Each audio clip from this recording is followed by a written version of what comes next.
চলবে নাকি এরকম করে খাস্তা মসমসে চায়ের লগে বা যখন তখন তাহলে ঝটপট করে বানাই হলো তো মোর বুবু দাদারা। আসসালামু আলাইকুম, মুই চলে এসে তোমাকে পরিচয় লেব নতুন একখান রেসিপি লইয়া। কোনো জিনিস কোনোদিনও পুরানো হয় না। এই জিনিসটা যে ছোটোবেলায় কত খাইছি মেলায় যাইয়া, মেলার বাইরেও বাপসাসারা কিন্তু লগে করে লইয়াই পড়তে আর খাইতে বেমালা মজা লাগতে। এখন আর এই সচরাচর দেখতে পাওয়া যায় না, ভাবলাম মুই ঘরেই বানাই হালাই। সেইখানে এখানে 2 কাপ আটা আর ময়দা 1 কাপ 1 কাপ করে লইয়া লইছি, আর 1 চিমটি 2 চিমটি এখানে বেকিং সোডা দিয়ে দিছি, আর হাফ চা চামচ দিয়ে দিছি বেকিং পাউডার।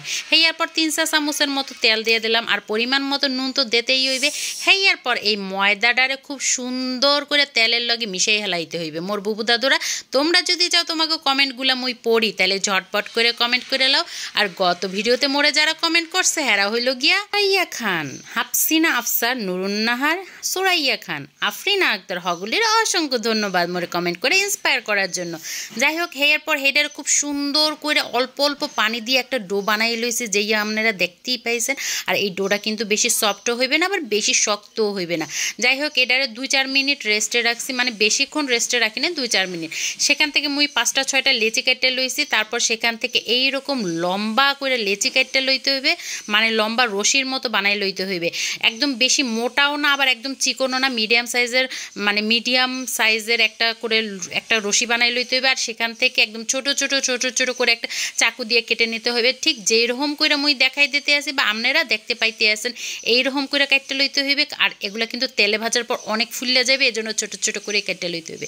যেই পাত্রটা রাখবেন সেই পাত্রে একটু ময়দা ছিটিয়ে লইবেন, এতে করে পাত্রের লগে লাগিয়ে যাবে না। তো এই যে গুলডিগুলো আছে বা এগুলারে আপনারা কি কন, এগুলোতে তো মুই খুরমা কই, এই খুরমা একটার লগে লাগিয়ে গেলেও সমস্যা নেই, তেলে দিলে সবই ছাইড়ে যাবে।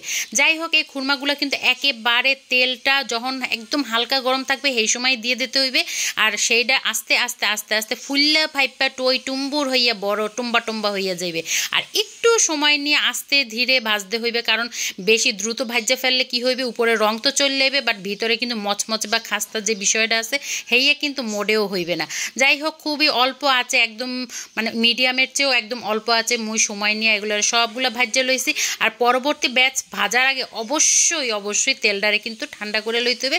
এই যে দেখেন মুই দিছি যখন, তেলটা কিন্তু ঠান্ডা আসলে। যাই হোক, মোর এরকম করে হগলটি ভাজা হয়ে গেছে। শব্দহীনে তো বুঝতেই পারতেছেন যে এই কতটা মচমচে আর খাস্তা হয়েছে। খুরমাগুলো কিন্তু খালিও চায়ের লগে খুব মজা লাগে।